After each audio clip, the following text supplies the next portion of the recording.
大家好，我是12弟，欢迎收看今天狗视频。我们现在到村里面来看一下这3只大狗，同时生了3窝小狗。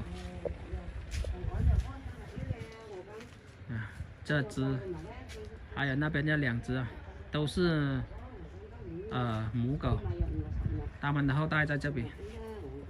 我们来看一下，一共14只小狗。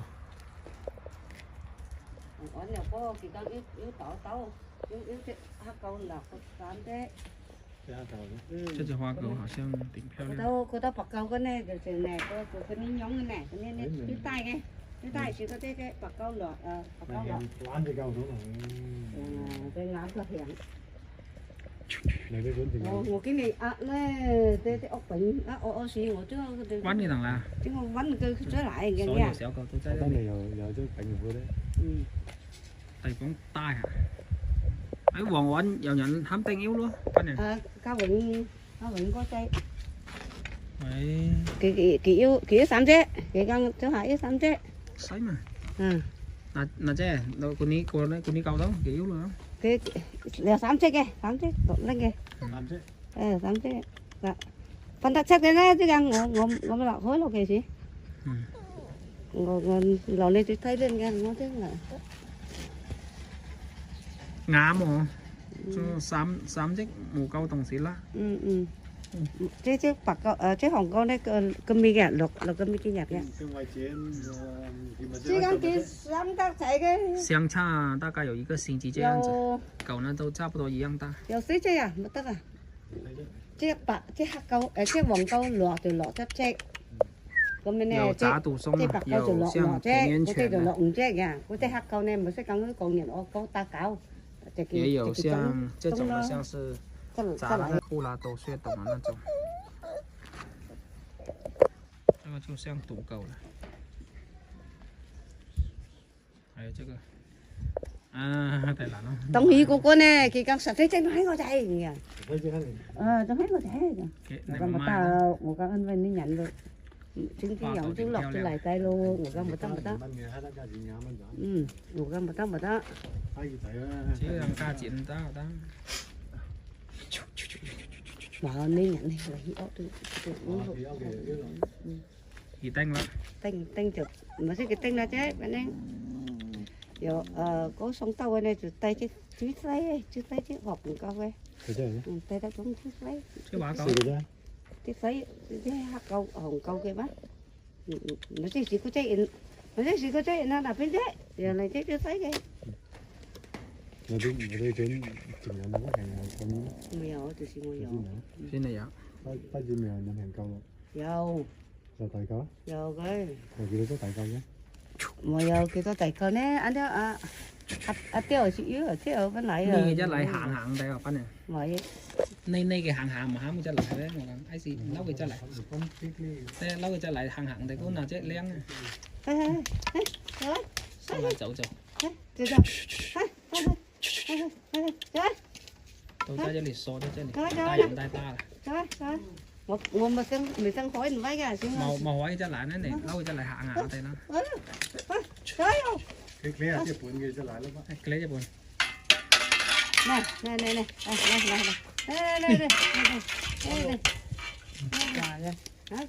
trong có lười lột hạt lột đây tay cú cái hàng lao让它走出来看一下哪只身材比较好này cái này你nhận xong tao tay trong cái này tay trong cái con有几只别人都来这边建房子都定下了具体是哪只我也不太清楚。cái hết vào này rồi sập phút cảnh rồi hết vào kìa. Xoay mà. Dạ vậy, sập nhất cảnh ở tại chỗ chị. Ở tại cầu của chị. Xanh co, tránh cú rồi. Tránh cú lấy tránh cú luôn. Lên cái tay kìa mẹ. Hết bao kìa. Nghe kìa. Để cái kia. Được hết cảnh này. Cái tay luôn. Chắc không muốn. Để nấu mới đi có sắt. Có cái cá kể. Có cái cá kể. Một chỗ nè. 这只是杂布拉多的这只大狗。đầu đến nó may có thế may có gì mà có thế cái mấy còn thế còn có thế không còn tắm thế thì coi còn mấy có thế là tại cái phải tại trong lòng rằng trong người tụi mình này thôi thì mấy cái con cũng tụi cái kiểu này 大家觉得有哪只小狗比较好一点？欢迎下方留言。视频就跟大家分享到这里了，谢谢收看了。大家好，我是12弟，欢迎收看今天狗视频。现在跟我家大白去看一窝它配出来的小狗，它的后代看漂不漂亮了。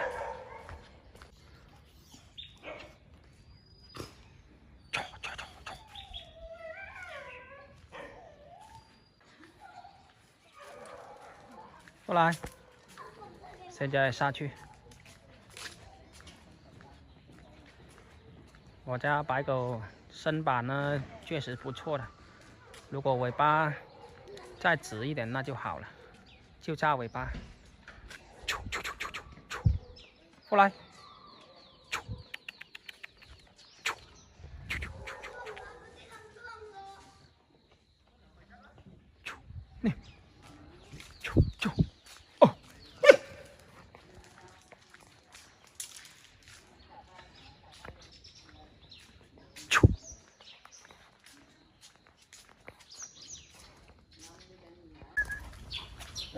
Nghe nè. Nối tay thì tôi biết đấy. Tay của mình là từ Này kìa. Tay về mà.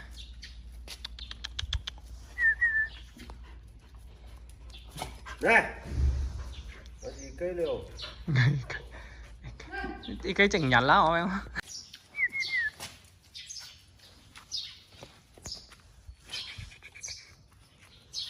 Sách tụi má, tụi quan thấy cặp tẹo nói mà.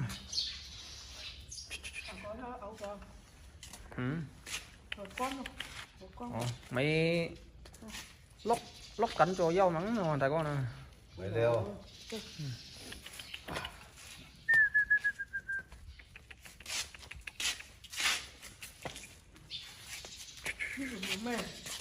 Chúng xin mắm mấy chạy luôn, lòng đầu tí nè. Đây mà. Vô lót tổ chúng tôi xin mắm mấy chạy không? Nên đặt khác đây đi. Cháu, tí tụi ma. đi lao.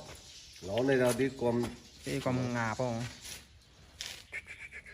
Đi lau thì đi lưỡi cả. Xe con lùa.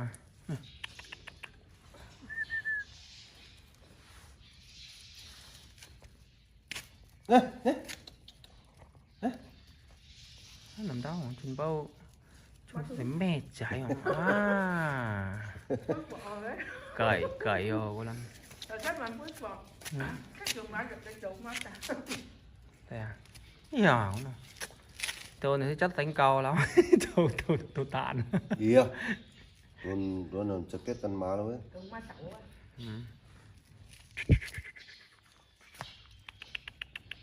Cân chút mèng ra này có. Ơi, mèng lấy. Đi cần chút quá. Hai hầu cái đấy. Hai hầu nhắm cái đó. Mình như này. Đây là như đâu cặp đến cuốn chèn như này đó, đây có cái chất cuốn lại mình dùng. Bây anh đi ua rồi đó. Chèn nhé, 8 phần ít nữa nào. Cô thấy như lá đấy, tên nông của máy này. Cô từng nhập nhí đó, lòng tàu đó, tại tàu lạnh nè. Như lá là mấy chứ mà lá là chứ ngắm chơi cái play còn. Nè, vấn đề mong đều cuốn mà, cô vấn đề bay má lên, bà hành nhí. Lỗ tổ tay của cái kiểu này. Nè, chào anh. Bắt cuốn quá nè. Dạ, mình cuốn quá nè, lỗi hành nhí cô chụp ít tiền cho con cô chật pha đối cái lạ nè, cô cả bay má quá nè, cô ý ha. Lỗi bay má tiêu quá quá nè, ấy thì nhất cuốn liền. Dù em mấy tí lăn cần chiếng anh này làm tí à. Đây. Nhất kinh mấy lỗi ăn là cuốn bà hài quá tẹo những cái này à. Hành nhí cần lóng bà la để leo.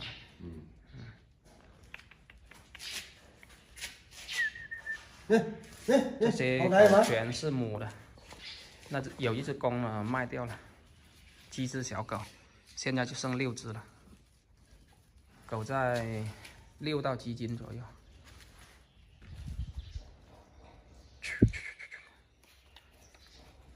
跟我家那个大白狗配出来的这些小狗。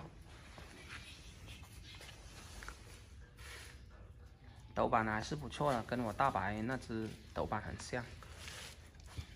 ném tụi mà tạo có sờ đến níu ấy thì tàu bàn ấy thì mai với tàu mà me nhưng làm nè đi năng đám này nhưng mạnh của má này sờ đến níu ấy hả cái tàu bàn à ra này thế này đúng tối này tí lần này cậu này này chúng đây sờ sờ tàu của ấy thì càng chế ấy nè thì tôi chị lợi thì chả nhỉ tô này đấy tôi chả nhỉ đấy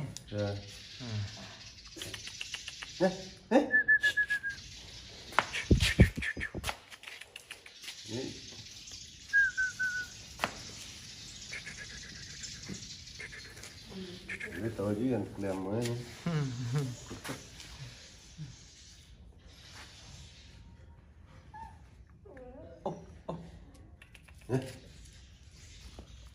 tôi mang đánh bèo lật vậy chịu bảy mới chịu ít bảy lật xe bay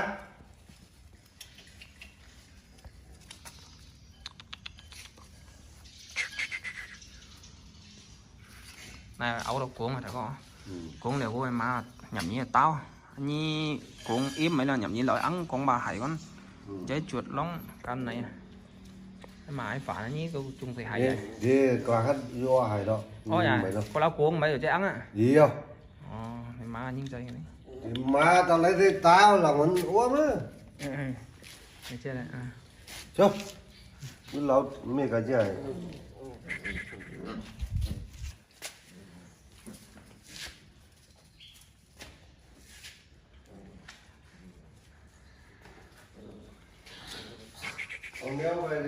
thì ấu sao phần ít quá như này là hay là anh với em sao mà cẩn ta tùng cuốn tùng như anh nhiên tùng tí là thì mình ném nàn tí này là đấy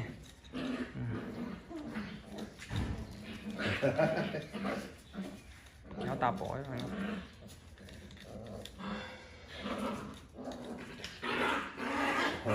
ta bỏ đi mình chừng ấy với chừng thấy đấy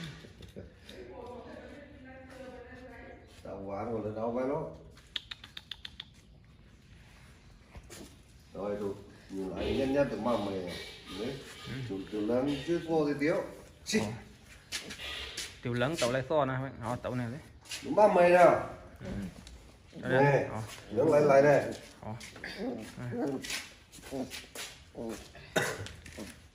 现在喂饭nén ấy lõi qua vậy ấy đấy lao đi béo rồi lóc leo tấn nữa ồ hiện tại cái số喂饭có vậy phải bạ bẻ năm cho nó phải má áo lông hẳn như áo lông tao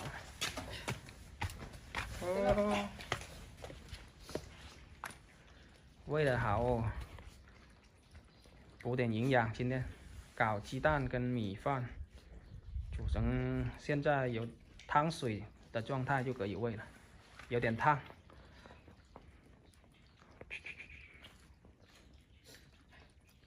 母狗在旁边呢，让小狗先吃。đó là mà mẹ lò néo tàu lì này. Xe hả? Mà mẹ lò tàu lì kìa.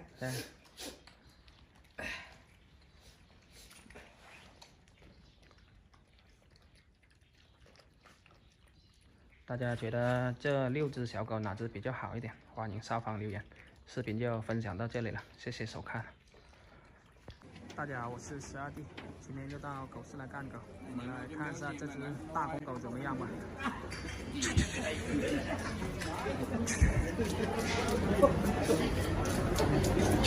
这只狗有43斤，大体型的。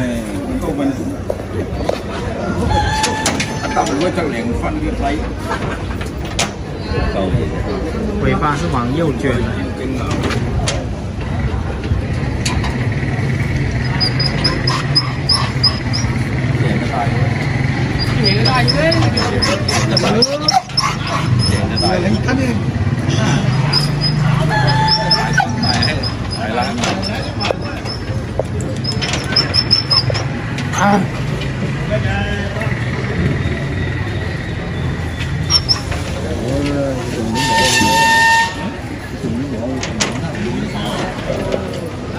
这狗打量也不错的。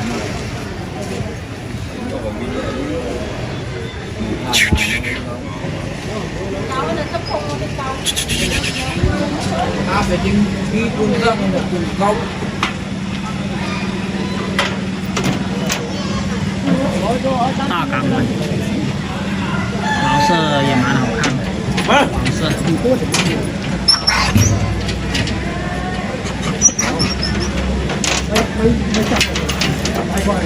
做种工具合适了，养肉狗专门繁殖。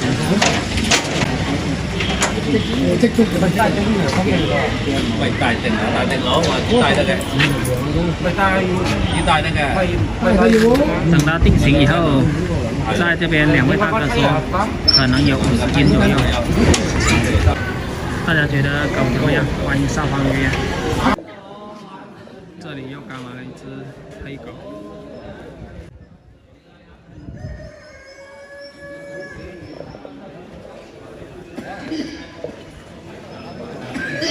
这只狗是小体型的，20多斤，手板还蛮好看的。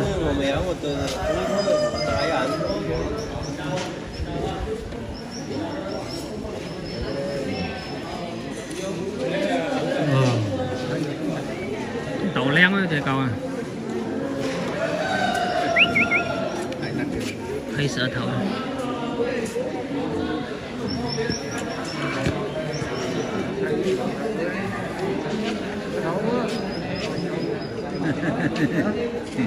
Thấy cổ lên đây là thôi Không thì thon mà, thon yếu thì đi. vậy là cái hẹn nào Máu nè, thế nè. không không Đi tay có một thon màu hơn á. tay nữa là màu hết đúng không tay thì màu cả Con càng á màu ấy, nó cho mình tay, cái tay đó.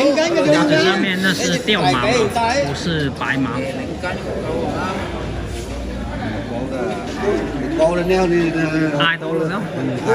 À, tí cầu há cái này tài chất của tay hết luôn á. Cái gì cắn rồi. 大家觉得怎么样？又来狗了。 Bé nhân có kiểu mà chi cái nó trà chị nó. Thế lại băng mắt đó không?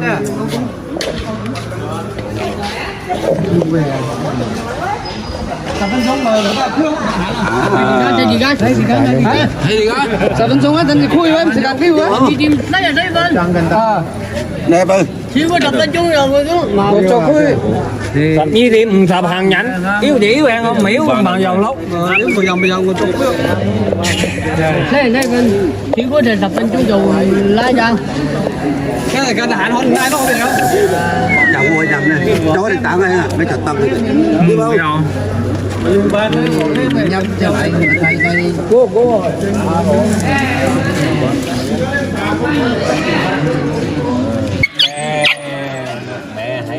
mừng nữa mà Ê, thằng ơi. Yếu máu. Kìa kìa. Yếu ta. sắp cái cắn là mốc thế có câu gì cái là cái gì cái gì cái say nêu không Đúng à? cho cái là sai không Người ta có thể không? Mình nhau bèn của này pin ấy cuộc sống chuyện cả tụng á. xin xin đấy đấy ngâm cho lại một Thấy phát câu thấy nó mà nhẹ rồi móc. Thấy nhanh bài câu vô. Thấy cái câu kia. nó lột sầm nhà đó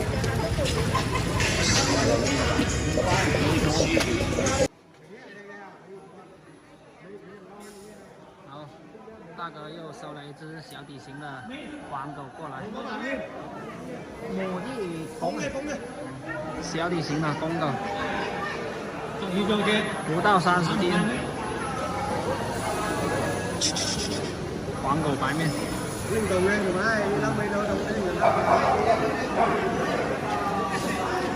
这狗是从村里面收回来的，拿回去培训做猎狗的。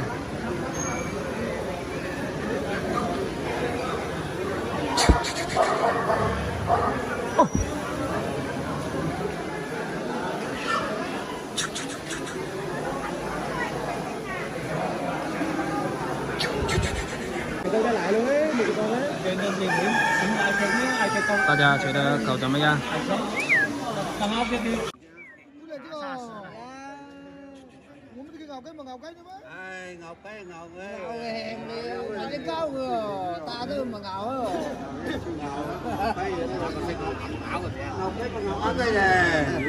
这这些狗都在10斤左右了。ngầu cái ngầu à mình cái nó Đây cái ngon mấy ngon mấy ngon. chạy mai cái này quê này mình giá tôi tầm bao nhiêu này nó nó cầm bì nếu mà thì đánh người chết nhưng mà đó đèn chứ mà làm được không mau nên là tôi đàn cho nó cầm bì cho hám này cái này có cái tăng hám đồng cái này họ tốt mình tới cái này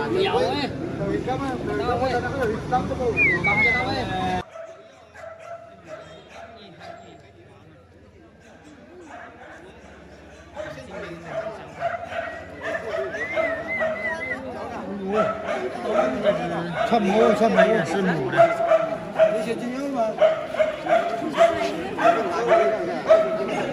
Ngọc thì đang đầy cũ làm chi cái đó hơi đang đầy cũ mà mình có từng cái đồng mà tháng này tôi từng cái mà không có đi中性母的哦。 ôi cái gì mà lò cái đó rồi ai tôi lò bán cái hay mà vậy cái hay mà中性母的，to luôn 两只都是母的。看店的这个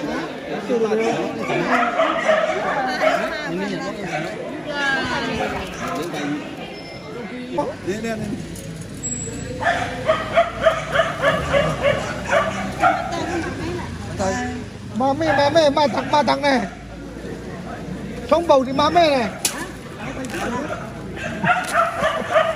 này đi ra mới đó cái câu vậy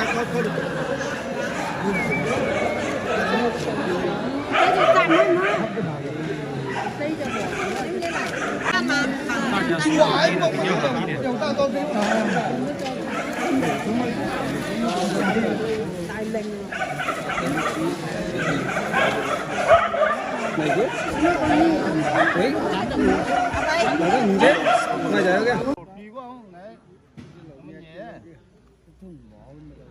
10几斤了。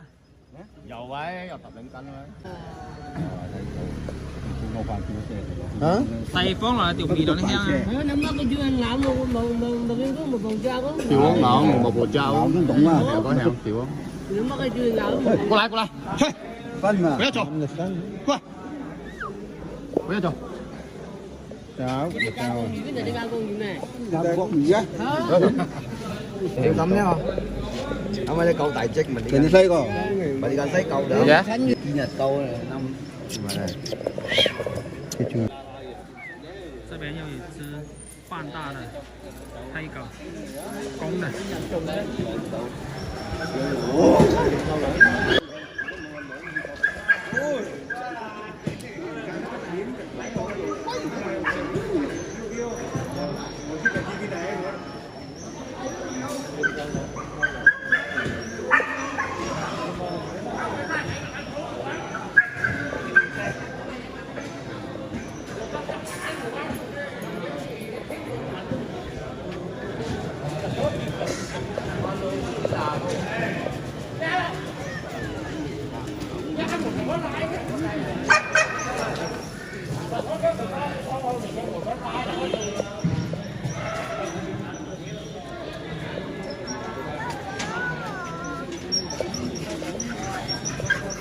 这两只是一位大哥拿下的。大家觉得今天的狗怎么样？欢迎下方留言。视频就分享到这里了，谢谢收看。出发狗市，兄弟又带狗过来卖。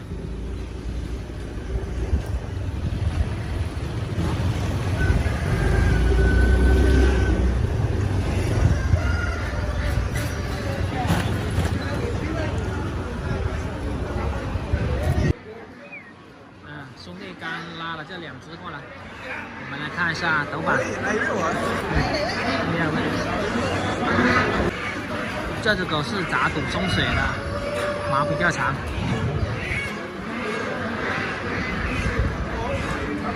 上面这只是田园犬，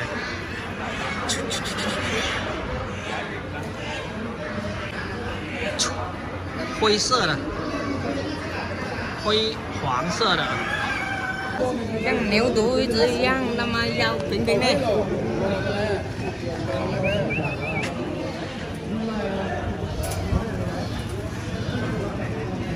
这是刚才刚来到的那只。Lấy bằng mà. Hỏi cá phải bằng siêu tí siêu nhí. Ở lần này con quá này. Ngoại cái Hãy nhau cùng sâu á. Chú la nào nó bé. Chú la nào nhộn ấy mà, quần đấy mà.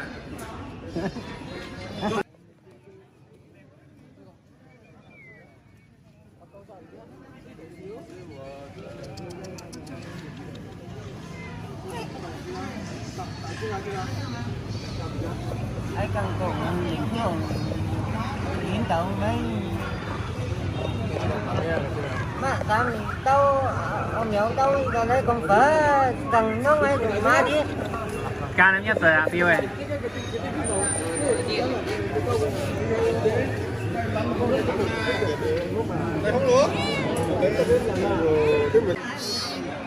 又来了几只古鲨，黑的，是比人嘛黄的，里面这是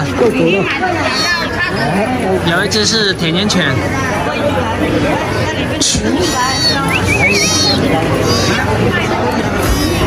，này gắn này gắn này cuốn cái tay ô như thì mà mê lắm mà bổ trên cái ta ném trường hợp này về cái phân giống ném này hả bạn nhiều这个都是谁的？这个也是。哎呦，哈哈，这个买这个全黑。mình đây là mình đang Có trẻ. Có trẻ. ném người chân mùi À giống này. ném mùi rồi đang con chơi uống đi căng nữa chưa sang thấy rồi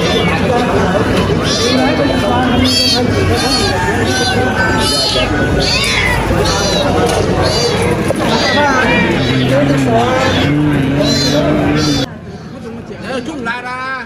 Chung lại đâu. Tụi này, tụi nắm tụi mà học cái này rồi là cái này tụi có đứng ăn cũng lắm. Trái đâu rồi đây. Mà đâu quay phía này tụi lấy ập mèn tụi lấy chỉ đâu. Có mấy? Trời. đi lên mà cho cái mắt 不知道卖不卖。白狗、黄狗，这只白狗看上去都蛮漂亮的。哎，上面这只是古鲨，上面这只是田园犬。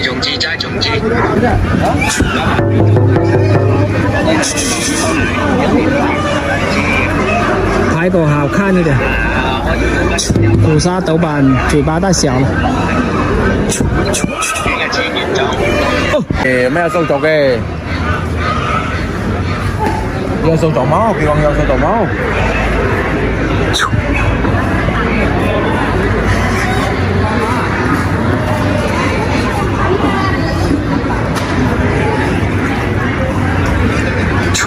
大家觉得狗怎么样？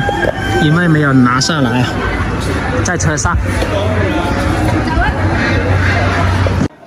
刚来一只母的虎鲨，毛很粗的啊。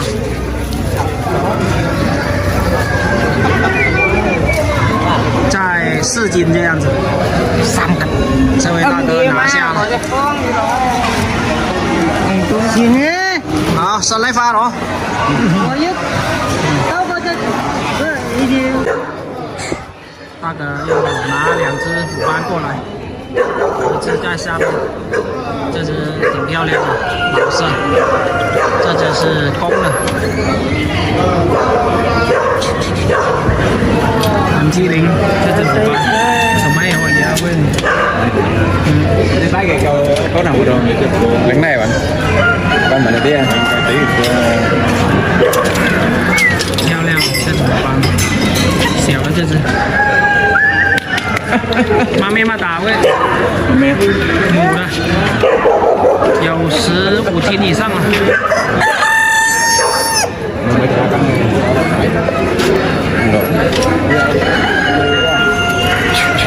cái để cái biển này.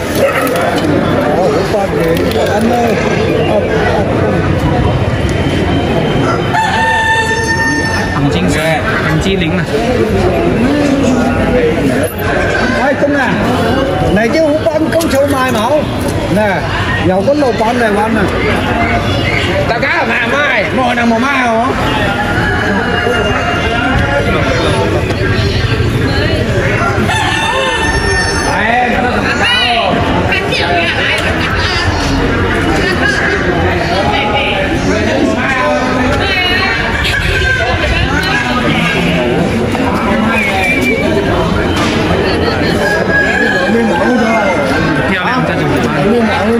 Xem gì đó. Xem. Sao bị cơ? Không là có bà nhà học hàng 13 sự trăm rồi. Nhé hủ bán anh quay khoa sơ tao là hủ bán mà như vậy đây hôm đấy anh bỏ xe không?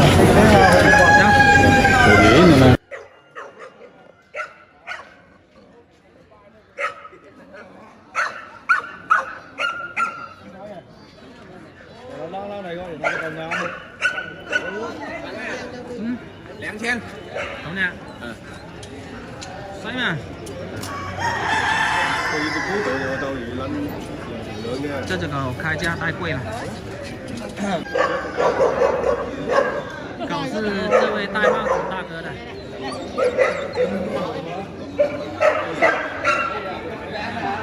2只狗，一只是30张，这只30张，那只小的是20张。狗是漂亮，就是价格太高。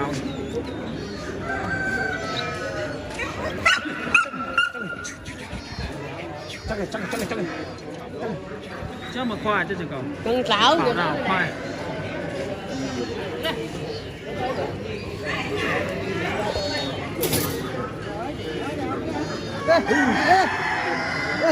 Còn chàng hay cái tay cái gì đó đồ.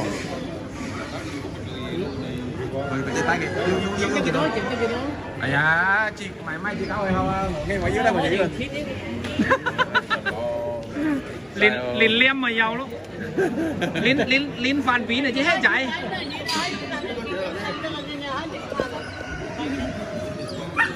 Này lín phản phí chứ hết chạy, còn tôi quan cho cu tay không?